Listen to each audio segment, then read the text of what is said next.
কক্সবাজার জেলার টেকনাফ থানাধীন Nayapara registrar camp 26 এর পশ্চিম পাশে হাজির প্রজেক্ট পাহাড়ের পাদদেশে ডাকাত শফিক ও তার সহযোগীরা অবস্থান করছে। উক্ত সংবাদ প্রাপ্তির পরক্ষণে র্যাব 15 এর একটি যৌথ অভিযানী দল গতকাল রাত আনুমানিক 11টায় ঘটনাস্থলে অভিযান পরিচালনা করে। অভিযানের সময় র্যাবের উপস্থিতি টের পেয়ে ডাকাতরা দৌড়ে পালানোর চেষ্টা করে। র্যাব সদস্যরা ধাওয়া করে শফি ডাকাতকে আটক করতে সক্ষম হয়। এ সময় তার সহযোগীরা শফি ডাকাতকে ছিনিয়ে নিতে র্যাবকে লক্ষ্য করে 4-5 রাউন্ড গুলি ছিল। তৎক্ষণাৎ র্যাব সদস্যরা বুদ্ধিমত্তার সঙ্গে আত্মরক্ষার্থে পাল্টা 3 রাউন্ড ফাঁকা গুলি ছিল। পরবর্তীতে গহীন পাহাড়ি আস্তানা থেকে ডাকাত শফির দেওয়ার তথ্য অনুযায়ী বিপুল পরিমাণ অস্ত্র ও গোলাবারুদ উদ্ধার করতে সক্ষম হল।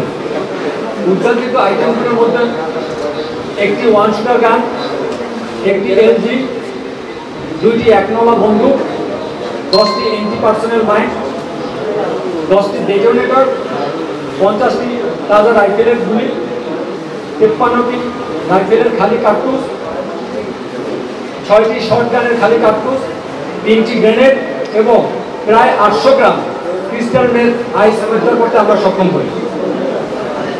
গ্রেপ্তারকৃত আসামির বিস্তারিত পরিচয়: মোহাম্মদ শফি, প্রকাশ ডাকাত শফি, পিতা দিল মোহাম্মদ, মাতা আয়েশা বেগম, মুসনি রেজিস্টার্ড ক্যাম্প 26, নীলা ইউনিয়ন, টেকনাফ, কক্সবাজার।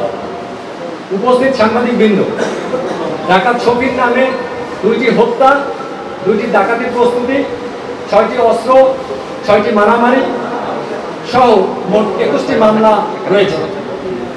শফি দীর্ঘদিন ধরে রোহিঙ্গা ক্যাম্প এলাকায় একটি দুর্ধর্ষ সন্ত্রাসী। র্যাব 15 সদস্যরা সর্বোচ্চ পেশাদারিত্ব, কৌশলগত দক্ষতা ও অদম্য সাহসিকতার পরিচয় দিয়েছে। দেশের শান্তি শৃঙ্খলা রক্ষা এবং সাধারণ মানুষের নিরাপত্তা নিশ্চিত করতে র্যাব 15 সর্বদা প্রস্তুত রয়েছে। আসামি শফি ডাকাতকে গ্রেপ্তার পরবর্তী আইনগত ব্যবস্থা টেকনাফ থানায় হস্তান্তর প্রক্রিয়াধীন রয়েছে।